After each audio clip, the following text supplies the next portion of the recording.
Es cierto. Primero nos propusimos hacer una facultad de Bellas Artes y Málaga tiene facultad de Bellas Artes. Después hicimos el Círculo de Bellas Artes, que como has dicho, Lupita, tenía varias áreas y cada área estaba dirigida por alguien muy cualificada. Aquí tenemos una excelente ceramista, Charo Castillo Belver, que era la que se ocupaba del área de cerámica. Y cada área llevada por personas muy cualificadas. Entonces, coordinar a personas tan cualificadas daba como fruto que en el Pimpi, en el Palomar del Pimpi, que Paco Campos nos cedió, pues la verdad es que teníamos unos lunes excelentes, excelentes. Y fue una etapa muy bonita. Después, efectivamente, pasé ya a la etapa de trabajar por y para la Fundación Vicente Ferrer. Me encanta, o sea, Vicente Ferrer es una referencia para todas las personas que trabajamos en esta fundación, porque en él se unía la fuerza de voluntad, que es fundamental, el amor incondicional, porque evidentemente era un hombre que amaba incondicionalmente, la inteligencia, la preparación. Lo tenía todo, no tiraba la toalla nunca. Precisamente hoy, quiero comentároslo como anécdota, le he escrito en su Facebook a Antonio Banderas y le he dicho eso. Le he dicho a Antonio, mira, si estás en Málaga, ven a la reunión, pero creo que está en Inglaterra, porque vas a ver un cartel que ha hecho mi hija con el primer embalse conseguido, que le llaman Crami, porque mi correo electrónico es Crami, que son mis iniciales. Entonces le dije, este cartel, este embalse, a mí me ha hecho sentir tan bien como te vas a sentir tú cuando hagas lo que tú tienes intención de hacer. Y no te preocupes de que a todo el mundo no le guste. En México decimos, no soy monedita de oro para caerle bien a todos. A ti te gustó, a la mayoría nos gustó, adelante con ello. Que Vicente Ferrer te sirva de referencia, no tires la toalla, sigue para adelante. Le dije no, a la malagueña, sigue para adelante. Así que sí es verdad que uno tiene un poder con la mente que es enorme, solo hay que usarlo. No es ser cabezona, es buscarte un ideal. Tú decides algo que realmente te inspira un ideal. Y todo empieza por una idea. Esa idea la pasas a la mente y la vas agrandando y vas poniendo tu fuerza de voluntad y lo consigues, evidentemente que lo consigues. Hay una parte de nuestro cerebro chiquitita, que es como un guisantito, que se llama el hipotálamo, y no nos damos cuenta, pero el hipotálamo es como muy mandón, ese sí que es mandón, y además sin que nos demos cuenta, porque reaccionamos, porque tenemos unos receptores en cada una de nuestras células y tenemos, según dicen los científicos, un promedio de 50 billones con B de células. Cada célula tiene un receptor de impresiones que se las manda al hipotálamo. Las impresiones que nos produce el olfato, la vista, el sabor, todo. Entonces, creemos que inconscientemente no nos damos cuenta, pero estamos siendo sometidas, bombardeados literalmente por una serie de condicionantes sin que nos demos cuenta. Nos están llegando una serie de condicionantes y actuamos por impulsos. Eso lo rige el hipotálamo. Pero luego tenemos, cuando se nos fabricó, la parte de la frente, el lóbulo central, el lóbulo frontal, ese compensa. Ahí es donde está el discernimiento, ahí es donde está la fuerza de voluntad, y ahí es donde uno puede conseguir compensar y no estar tan sometido a los impulsos químicos del hipotálamo, o sea, la parte del lóbulo frontal, y ahí entra la fuerza de voluntad. Pero mucha gente me dice, no tengo fuerza de voluntad. Sí que tienes fuerza de voluntad. Lo que pasa es que no la has puesto al servicio del jefe. ¿Y quién es el jefe? Si pensamos que solo somos materia, pues la verdad es que el jefe es el hipotálamo y el lóbulo frontal. Pero no somos solo materia, para nada. Para nada. La materia es el instrumento a través del cual, obviamente, pues experimentamos en esta escuela de la vida. Pero básicamente lo que somos es espíritu y es eterno.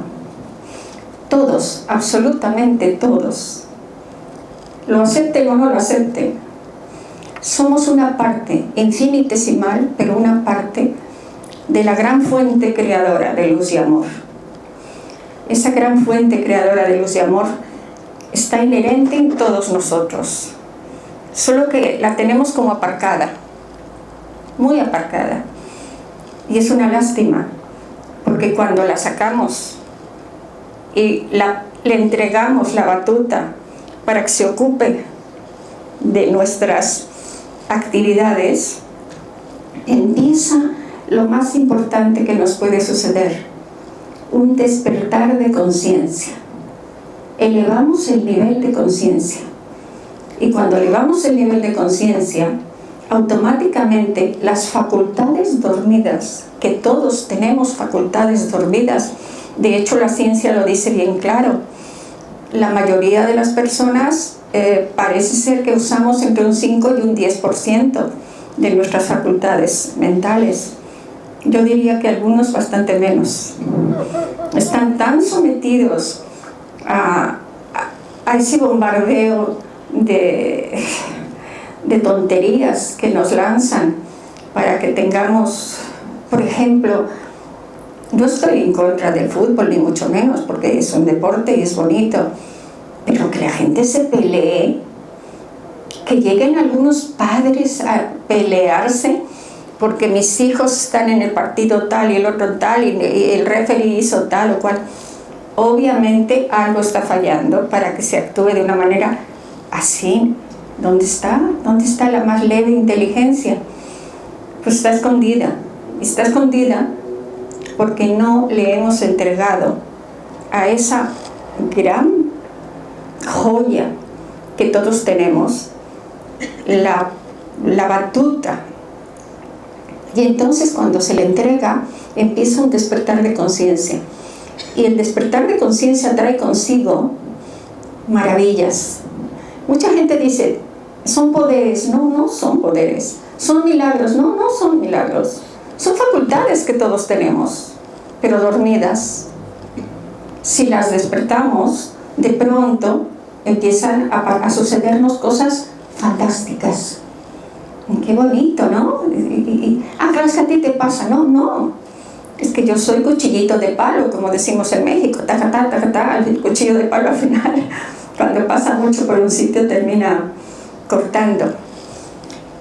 Os invito a que todos toméis en serio esa facultad tan importante que tenemos, para que todos elevemos el nivel de conciencia y la gran transformación que todos anhelamos para nuestro planeta, que se viva en paz, que haya rectitud ética,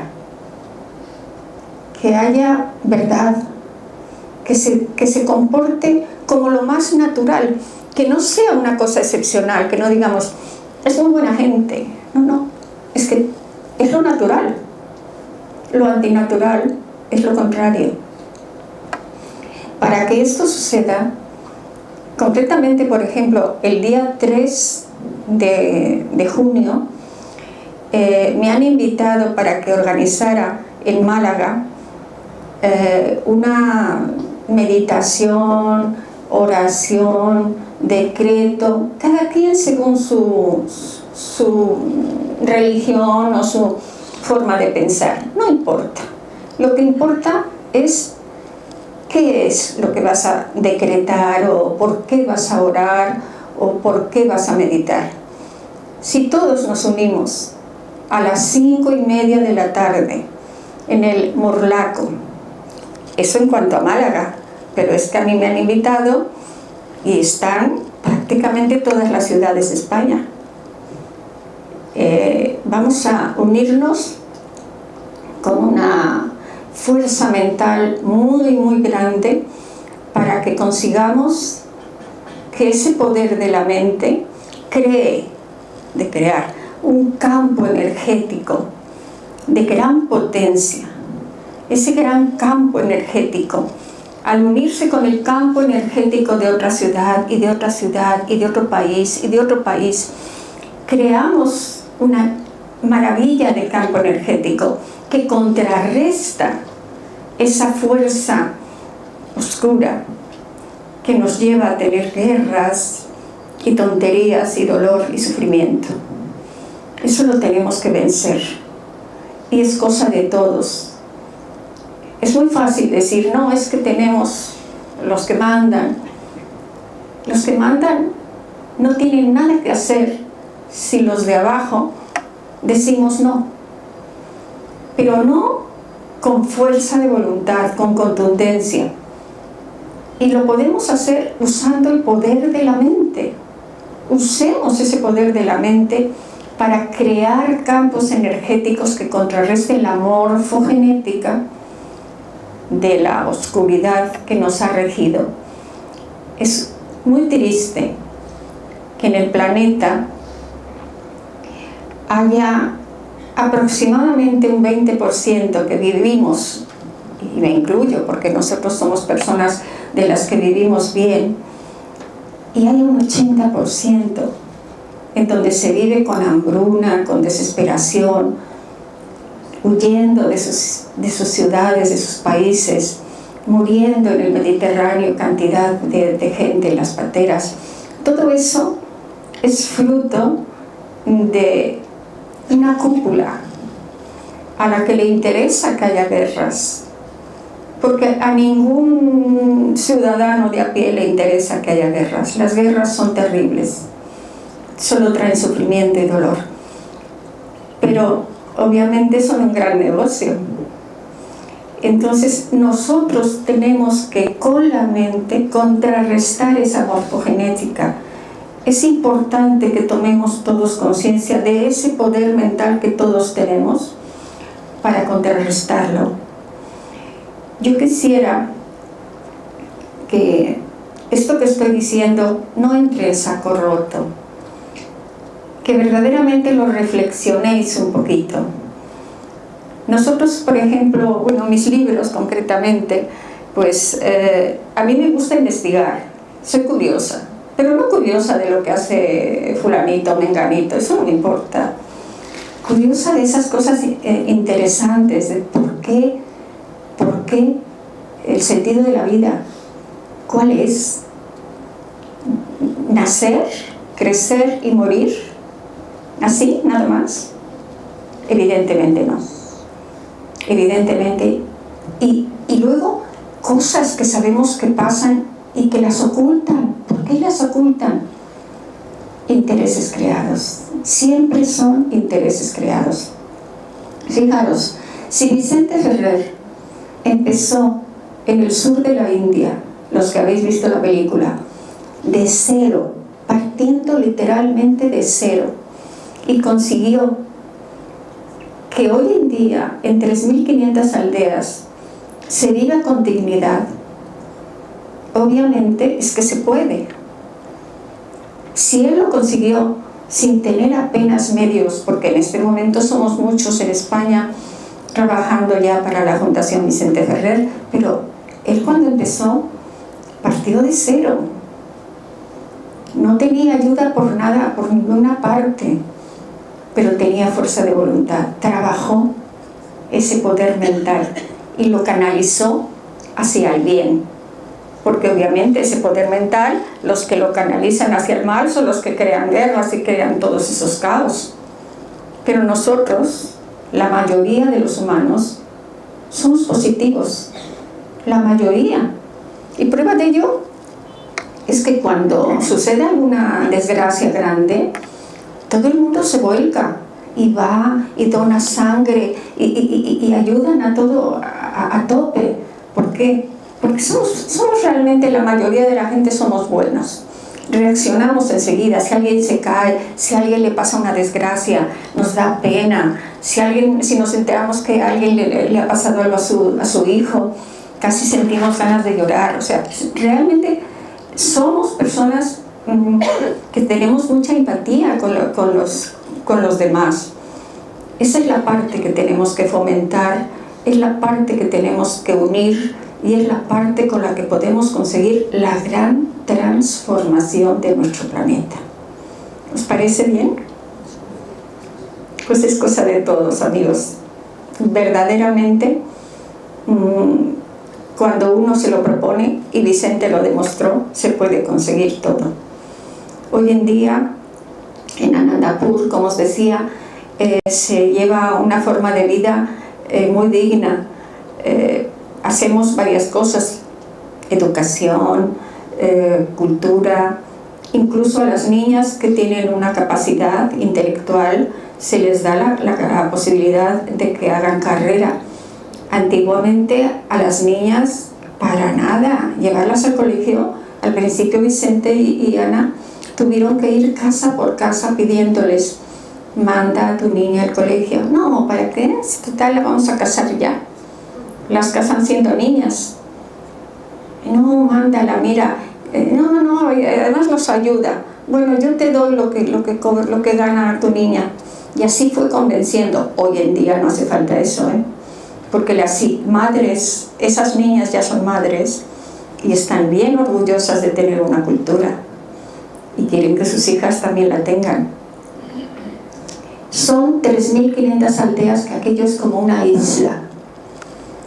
Pero el contraste, cuando pasas de una aldea donde ya está la fundación trabajando con tanto orden y tan eficazmente, y pasas a otra en donde todavía no hemos entrado y todas las aldeas están deseando, por favor, que la fundación también venga aquí, y ves cómo se vive en esos lugares en donde todavía no hemos entrado. Decir pobre es quedarse muy corto. La forma de vida es terrible, partiendo de la base de que no tienen ni agua. Por eso cuando fui a la India y le pregunté al que nos estaba explicando lo de los embalses, que no es otra cosa más que recoger el agua de los monzones, como ha explicado Lupita, porque una vez al año llueve de forma terrible, torrencial. Entonces esa bendita agua se desperdicia. Si preparamos el suelo, esa agua se recoge y entonces tenemos embalse. Una nueva aldea que tiene embalse tiene agua, y si tiene agua tiene vida, tiene higiene, tiene verdor. Fijaros qué bonito, hay verdor. ¿Dónde está ahí el desierto? Pues estaba. Es que hay técnicos que van de España a enseñar cómo sacarle el máximo provecho a la tierra, el máximo provecho al agua. Se puede ser del voluntariado de dos formas: o bien como nosotros, que es haciendo eventos, o en mi caso los libros, que por cierto, si estáis interesados en comprarlos, como no los tengo en el Corte Inglés, pues me ha sugerido nuestra compañera de aquí del ámbito cultural que bajemos a, ¿cómo se llama? Sí, la que está en Hardback. Bueno, y ahí nos tomamos alguna cosita y el que quiera comprar el libro ya sabe que va derechito a otro embalse. Este es el primero que he conseguido, que hemos conseguido, no es justo decir hemos conseguido, porque esta es una labor de todos. partiendo no solo del voluntariado, sino de todos vosotros que cuando asistís a nuestros eventos nos estáis ayudando a que eso se produzca. Pues conseguir agua es lo primero, pero luego hacemos muchas cosas, porque por ejemplo a las mujeres se les presta dinero, se llaman changans, suena raro, ¿verdad?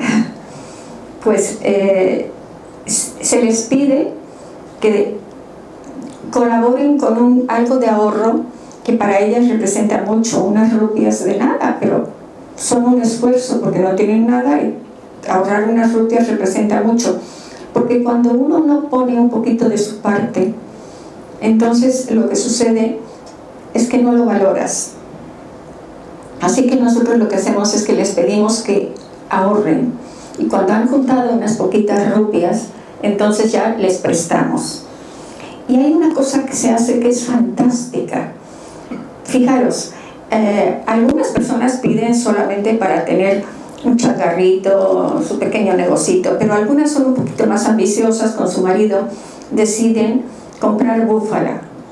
Una búfala es tener resuelta la vida completamente. Con la búfala tienen leche. Hacen una especie de cuajada que para ellos es muy importante porque es con lo que aglutinan el arroz. Comen con la mano, la gente, los dalits comen con la mano y por supuesto no se les ha intentado cambiar, es su costumbre. Hacen bolitas con la cuajada y el arroz, y de manera que el que tiene una búfalo puede hacer su cuajada, vender cuajada.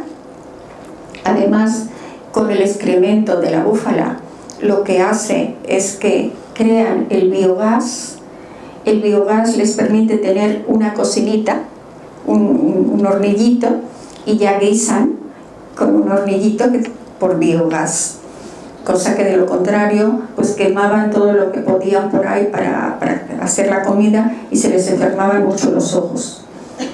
Y además de tener el biogás, con lo que queda después es abono, con lo cual siembran.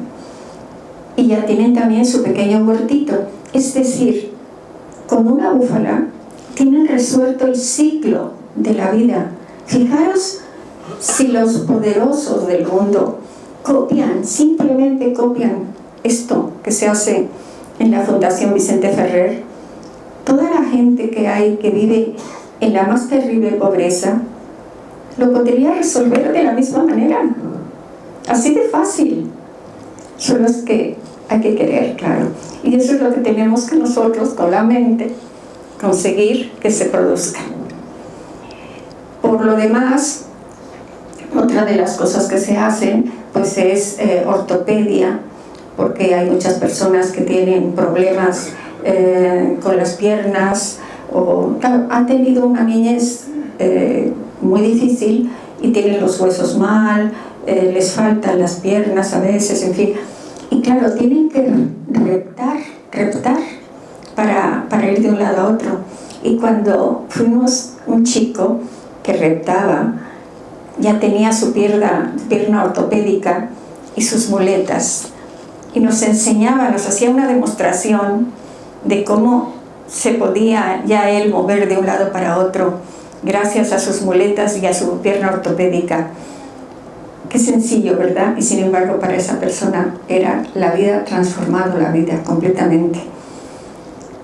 Y como eso todo, realmente se puede llegar a conseguir un milagro. Vicente decía, la pobreza no está para ser comprendida, está para ser transformada, evitada. Y eso es lo que ha conseguido ya él y sus seguidores. Hoy en día en el sur de India, en Nandapur, está su esposa de presidenta con su hijo Moncho, y en España su sobrino, que por cierto se parece muchísimo a él, es el que está en la foto junto a mí. Se ve una foto de Vicente detrás, es una foto, y luego estoy junto a Jordi, que se le parece muchísimo a Vicente. Y de esta manera se puede conseguir grandes éxitos. Y ahora ya paso al último libro. El último libro lo escribí porque mis nietos me decían: abuelita, tienes que escribir tus recetas de cocina porque las queremos tener. Obviamente me hizo ilusión, pero mis recetas son muy sencillitas. Yo lo único que hago es que uso cúrcuma, jengibre, pimienta, chile, cosas naturales, porque a pesar de que soy vegetariana hace 25 años, no es esa la parte importante. Yo ignoraba hasta que fui a Bolivia en el 2012 la gran importancia de la comida alcalina. Y mucha gente me dice: ¿y qué es comida alcalina? Pues la comida alcalina es toda la que no está procesada, la que no está blanqueada. ¿Y qué sucede cuando comemos comida alcalina? Pues sucede algo terrible. Perdón, cuando no comemos comida alcalina. Se acidifica el organismo. Un organismo enfermo es un organismo acidificado. Un cadáver es completamente acidificado. Decidí escribir el libro que me pedían mis nietos, pero pensé: tengo que explicar por qué como de esta manera. Evidentemente no porque yo lo diga, sino porque me he basado en muchos médicos, científicos, biólogos, dietistas de fama nacional e internacional. Estas personas han estudiado que las células de nuestro organismo, que están constituidas para ser células aeróbicas, cuando las alimentamos con productos acidificantes, perdón,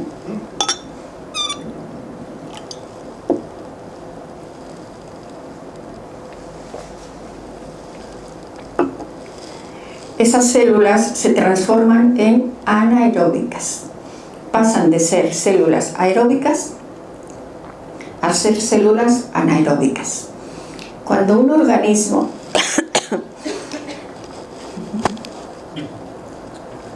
está altamente lleno de células anaeróbicas, ¡ay, qué incómodo! Un caramelito.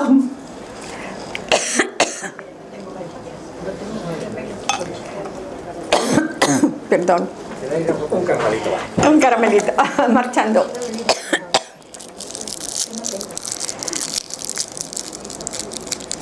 Ahí.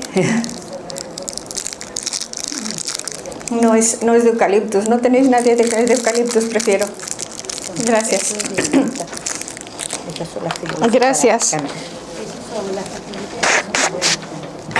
Ya se me está pasando. Me que era como un picorcito. Ya me te avisan, ya tengo aquí mucho. Cuando el organismo toma una alimentación acidificante, es decir, blanqueada, procesada, con azúcares, en fin, todo eso que vemos tan natural, pues es malísimo. Malísimo. Un organismo lleno de acidificación es un organismo que enferma tarde o temprano, sí o sí, porque el organismo, cuando tiene muchas células anaeróbicas, termina enfermando algún órgano. Hay un científico, Otto Heinrich, que en 1931 le dieron el premio Nobel, porque él decía en su estudio: las enfermedades no son otra cosa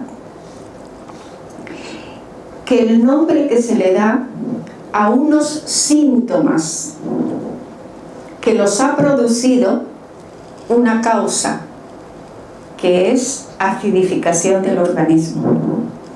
Es decir, la acidificación del organismo es la que crea las enfermedades.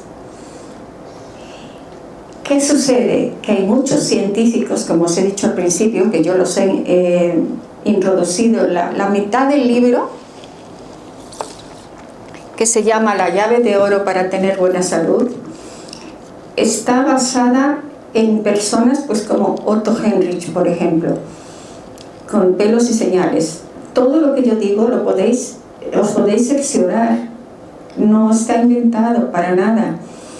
Hay un doctor en España, en Barcelona, que se llama Alberto Martí Bosch, que él era oncólogo de niños y sufría mucho cuando veía que a los chiquillos les ponían lo que ponen para el cáncer, y ellos le decían: Alberto, ya no me pongas más quimioterapia, ya no me pongas más radioterapia, que me siento muy mal cuando me la pones. Y encima luego veía que muchos de ellos, a pesar de haber pasado por esos sufrimientos, pues se iban. Y esto a Alberto Martín Bosch le hizo sufrir mucho y tomó una determinación. Él trabajaba como oncólogo en un hospital de Barcelona. Tomó la determinación de tomarse un año sabático e ir a investigar a otro tipo de medicinas, a otro tipo de sistemas de sanación. Y vio que funcionaban, hasta el extremo de que cuando volvió dijo: no vuelvo a usar quimioterapia, no vuelvo a usar radioterapia, voy a curar a la gente matando de hambre a las células anaeróbicas, que son las células cancerígenas. ¿Cómo las mata de hambre? Dándoles una comida extremadamente rigurosa que tiene solamente alcalinidad. Y no nos confundamos, porque cuando digo alimentación acidificante se puede prestar a error y se puede pensar que estoy refiriéndome, por ejemplo, a los ácidos como son el limón. El limón es altamente alcalino. El limón es excelente. De hecho, un vaso de agua en ayunas con limón y un poquitito de bicarbonato disuelve todas las islas acidificantes que podamos tener en el organismo. Agua y limón en ayunas es excelente. Entonces, lo que hace Alberto Martí Bosch es que, como os digo, mata de hambre a las células que son acidificantes, porque les da una alimentación rigurosamente alcalina. ¿Qué pasa cuando están tomando una alimentación alcalina? Pues que las células alcalinas empiezan a ponerse fuertes y a multiplicarse. Y las células acidificantes, anaeróbicas, empiezan a decaer porque no les están dando la comida que a ellas les gusta y no comen. Cura literalmente por inanición. Qué fuerte, ¿no? Es verdad. Son científicos, ¿eh? No me lo estoy inventando para nada yo. Son científicos. Alberto Martí Bosch, concretamente, lleva ya más de 20 años. Y dice él, cuando a mí me vienen los casos, ya suelen ser de rebote. Son casos de personas que ya están desesperadas y dicen: bueno, a ver este hombre si me cura. Y rápidamente empieza con el sistema rigurosísimo de darles reconstituyentes para fortalecerles y alimentación alcalina para matar de hambre a las células anaeróbicas. Y ha sacado adelante casos extremos, realmente impactantes. Os invito a los que compréis el libro a que no os limitáis a ver solo lo que yo cuento aquí. Hay muchísimos más casos. De hecho, cada uno de los científicos que yo menciono, cuando lo miréis en internet, en el Google, veréis su historia muchísimo más amplia que lo que yo pongo. Yo doy una pincelada porque lo que yo pretendo con mis libros es interesaros a vosotros y que os hagáis investigadores vosotros. y que dejéis de pensar que los fármacos son san fármaco. De san fármaco, nada. Hoy en día ya está demostrado por muchísimos médicos que es la tercera causa de muerte mundial, la medicamentosis. Evidentemente que es necesaria, pero en casos extremos. No tomarla como quien toma pipas, que es que abres el armarito del baño y todo el mundo tiene pastillas de todos los colores. Y estamos educados en este momento de tal forma que si vas al médico y no te tira de receta, dices, ¿y qué? No, nada. Pues ¿qué te dijo? No, nada, que haga dieta. ¿Solo? Sí, solo. ¿Y no te ha dado pastillas? No, no me ha dado pastillas. Y ya nos parece que no nos ha tomado en serio, que es que está haciendo economías. No, no está haciendo economías. Tengo una amiga muy querida que se sentía mal y fuimos al médico, me pidió que le acompañara. Y cuando estábamos en la sala de espera, le dije, enséñame la lista de los fármacos que tomas. Y me enseñó la lista y digo, chiquita, eres fuerte, ¿eh? Porque a mí con la mitad ya me habían tumbado. Entramos al cardiólogo, porque quería hacerse una serie de revisiones y ese día tocaba el cardiólogo. Y es a donde yo le acompañé. Y le dice el cardiólogo, ¿es usted de nueva, verdad? Dice, sí. Dice, ¿qué síntomas nota? Dice, un poco de taquicardia.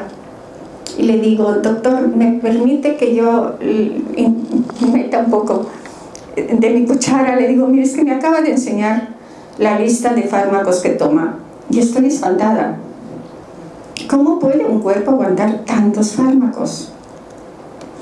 Con que coge el doctor, mira la lista y dice, este y este son lo mismo. Tenía medicamentos repetidos. Y luego dice, el omeprazol, que supuestamente es un protector de estómago para que no te hagan daño las medicinas, dice, ¿cuánto tiempo lleva tomándolo? Es verídico lo que os estoy contando. Y dice mi amiga, mucho. Y dice, ¿mucho? Dice, pues puede tener unos efectos secundarios para la parte neuronal, sobre todo, muy graves. Le dijo, quite ya inmediatamente eso. Pero es que me sucedió con otra amiga que me contó que se sentía malita y que había ido al médico porque la doctora que le veía le había dicho que dejara de tomar el omeprazol, o sea, los protectores, entre comillas, para el estómago, porque que no son convenientes tomarlos mucho tiempo. Y efectivamente lo dejó de tomar y empezó a sentirse fatal. Y claro, como seguía tomando fármacos, le caían fatal. Y se sintió tan mal que le pareció que esa doctora no era buena. Y se fue a otro. Y el otro le dijo, vuelva a tomar omeprazol. No comenta. Le dije, vete ahora por favor a donde una dietista que conozco, que está en el libro, precisamente la menciono, que es una eminencia. Le digo, la llamé y le dije, Laura, te mando una amiga. Lo primero, por favor, desintoxícala, porque tiene mono cuando deja de tomar omeprazol. O algo que se parece al omeprazol, pero que es ¿cómo se suele decir? El mismo collar, el mismo perro con distinto collar. Y le está dando una dieta muy rigurosa, alcalina. El azúcar tenemos que eliminarla al máximo. Se puede hacer muchísimas cosas. Es un cambio, es un nuevo hábito de alimentación. Y veréis cómo mejora sensiblemente vuestra salud. Doy fe Jamás voy al médico, solo cuando tengo algo muy, muy grave. Hasta ahora llevo 10 años que en mi casa no hay ni aspirinas. Gárgaras con agua de sal marina, zumo de limón con cebolla y miel, lo mueles y es un expectorante excelente. Cosas naturales, tomillo, orégano, cosas naturales, y hacen un efecto perfecto. Y la mente, acordaros, vuelvo a la mente. Desde la mente podemos transformar nuestra salud. Cada una de las 50 millones, billones de células tiene un receptor, y ese receptor influye. Si lo que está recibiendo es negatividad, está emitiendo y nuestro organismo se enferma. Así de claro. Influye enormemente. Agua. ¿Cómo se llama el doctor japonés? Emoto. Hizo un estudio, congelaba el agua, pero previamente a un vaso, a un recipiente, le hablaba diciéndole cosas desagradables, y al otro le hablaba diciéndole cosas agradables. Y ponía música, en una música bonita de Mozart, en el otro heavy metal, así de esas músicas que dicen cosas horribles. Inmediatamente lo congelaba y luego al sacar hacía fotos de las partículas de agua. Aquella agua que había sido sometida a frases bonitas, a música bonita, eran unos dibujos preciosos, unos fractales preciosos. Por el contrario, aquellos que estaban sometidos a ira, a groserías, a insultos, eran unos fractales espantosos. Y somos, pues, de niños más y luego ya de mayores menos, pero entre un 80% de agua aproximadamente. Fijaros, si somos tanta agua, obviamente el agua que nosotros tomamos, si está sometida y es tan influenciable, si está sometida a insultos, a miedo, el miedo es terrible. Fijaros en la televisión, ¿qué nos mandan? No nos cuentan nunca cosas agradables, y pasan, os aseguro que pasan. Yo soy practicante del arte de Sukema Hikari, la transmisión de la energía de la luz, que no tiene nada que ver con religiones, y estuvimos en Japón el año pasado, a finales del año pasado, y coincidió que hubo una ceremonia en la cual, ahí viene un amigo precisamente, en esa ceremonia nos juntamos 11.000 personas, 11.000 personas de Sukema Hikari, diferentes razas, diferentes culturas, diferentes religiones, un denominador común: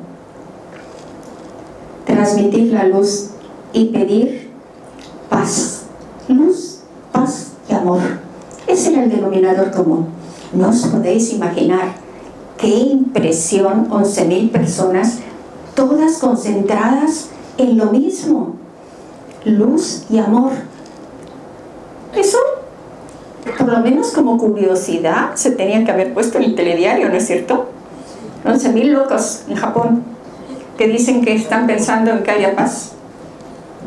Shht, ni mu. Ahora mismo acaba de entrar un compañero de Sukema Hikari, joven, que luego le voy a pedir que tome la palabra, porque van a ser el sábado el grupo de jóvenes, y nos invitan a las personas de todas las edades algo muy bonito. Ven por favor, Kiko, ven por favor, cuéntalo. Me voy abajo y es que se sienta. ¿Qué hora es? ¿Nos tenemos que ir ya? ¿No? ¿Tenemos tiempo? Ven, ven, ven, Kiko.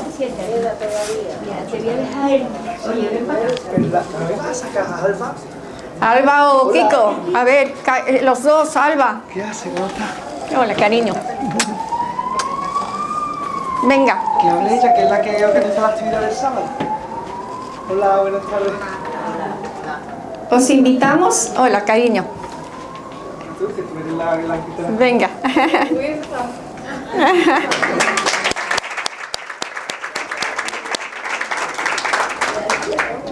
Vamos a hacer un trabajo muy, muy bonito. Venga, Alba, siéntate, cariño. Explícalo. Bueno, nosotros formamos parte de lo que serían los jóvenes dentro de esta misma organización de la que ha comentado Conchita. Y hemos preparado para este fin de semana, por la zona de Teatinos, una recogida de escombros, de basura, de una de las zonas... Bueno, el monte más cercano se llama el Cerro de la Tortuga, y fuimos un día a pasear y nos dimos cuenta de toda la basura y los escombros que llevan ahí seguramente cientos de años, ¿no? Porque las máquinas no llegan allí y los trabajadores barren la ciudad, ¿no? Y limpian la ciudad, pero lo que son los montes, las montañas, todos estos espacios tan verdes, se está... Mira, Antoñita, qué guapa. Pues se está quedando ahí toda la porquería, y como jóvenes del mundo que somos, creemos que toca un momento de actuar ahora, y así es, este sábado, junto con las familias, los niños, vecinos de la zona también, pues quedaremos a las 11 de la mañana por esa zona, con muchas ganas, mucha alegría. El Ayuntamiento de Málaga nos va a ayudar mucho también con lo que es guantes, bolsas, ceniceros de bolsillo, vamos a regalar también. Y sobre todo una toma de conciencia, ya no de que estas actividades se tienen que hacer más. Ojalá no tuviéramos que hacer ninguna porque todo está súper limpio. Entonces es concienciar realmente en que la basura no desaparece y que por ahí pasarán algún día pues, nuestros nietos, nuestros hijos. Y bueno, me pareció, esta actividad la solemos hacer en otras ciudades a nivel nacional, incluso a veces vienen jóvenes de otros países y alucinan porque la verdad podemos llegar a recoger toneladas, 8 toneladas, 10 toneladas, el ayuntamiento alucina, luego no saben qué hacer con todo eso, pero uno de los grandes motivos es el agradecimiento que sentimos luego nosotros mismos por dentro. Es como algo interior que se tiene que vivir para darte cuenta, ¿no? Porque al final parece que estamos cogiendo basura, pero cuando todo ha acabado y se ha creado la suma de esas fuerzas que tenemos todos, no sé, es como un subidón, ¿no? Sin tener que haberte tomado ni una copa, es una felicidad interna, es algo tan grande que os animo a todos, si no tenéis nada que hacer el sábado, pues por Puerto de la Torre, Teatinos, la caminata es muy facilita, ya lo hemos hecho para todas las edades, y si queréis colaborar en lo que sea, comeremos allí también todos juntos, y no sé... Punto de reunión, un punto de reunión concreto. Calle Orson Welles 28, a las 11. Ahí repartiremos los guantes y las bolsas, y a partir de ahí ya nos dividiremos entre hombres y mujeres, porque la parte de arriba tiene escombros más peligrosos, quizá, y entonces los fuertes irán por arriba barriendo, las mujeres y niños entraremos por abajo y nos encontraremos en el centro, y no sé, yo creo que puede ser muy bonito, ¿no? No sé si quieres... Es lo que estaba diciendo antes. Abunda lo bueno, abunda sinceramente lo positivo. Simplemente tenemos que verlo, tenemos que hablar de ello, y eso es lo que estamos haciendo. Y que todas las personas tomen conciencia de que no es cuestión de que nos lo hagan, que todos somos parte activa, que todos tenemos que ser ese granito de arena tan importante, y que entre todos podemos conseguir un milagro. Om Shanti. Namaste.